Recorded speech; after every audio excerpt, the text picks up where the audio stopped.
بسم اللہ الرحمن الرحیم۔ شعیب علیہ السلام سے ملاقات۔ موسیٰ علیہ السلام کی مدین کی طرف ہجرت۔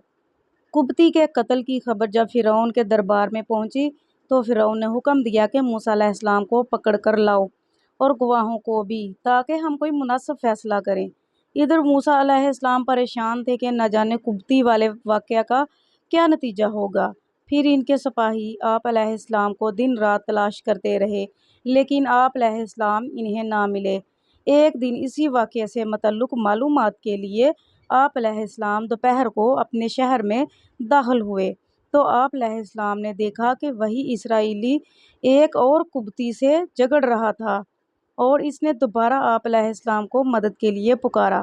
آپ علیہ السلام وہاں تشریف لے گئے تو قبطی نے کہا، اے موسیٰ علیہ السلام، تو مجھے بھی اسی طرح مار ڈالے گا؟ کیا تو اسی طرح لوگوں میں اصلاح والا گمان ہوگا؟ آپ علیہ السلام نے اس اسرائیلی کو ڈانٹا کہ تو ہر روز کسی نہ کسی سے جھگڑا کر رہا ہوتا ہے۔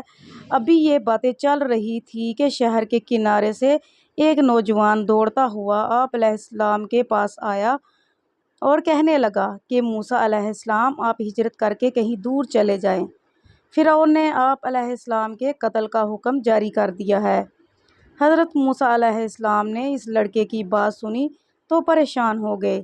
یہ لڑکا آپ علیہ السلام کے چچا کا بیٹا تھا اور اس کا نام شمعون تھا۔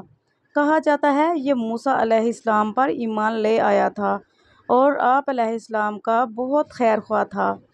حضرت موسیٰ علیہ السلام شہر سے نکلے اور واپس جنگل میں اپنے ٹھکانے پر چلے گئے۔ وہاں جا کر آپ علیہ السلام نے یہ دعا مانگی، اے میرے کریم رب، مجھے ظالموں سے بچا لے۔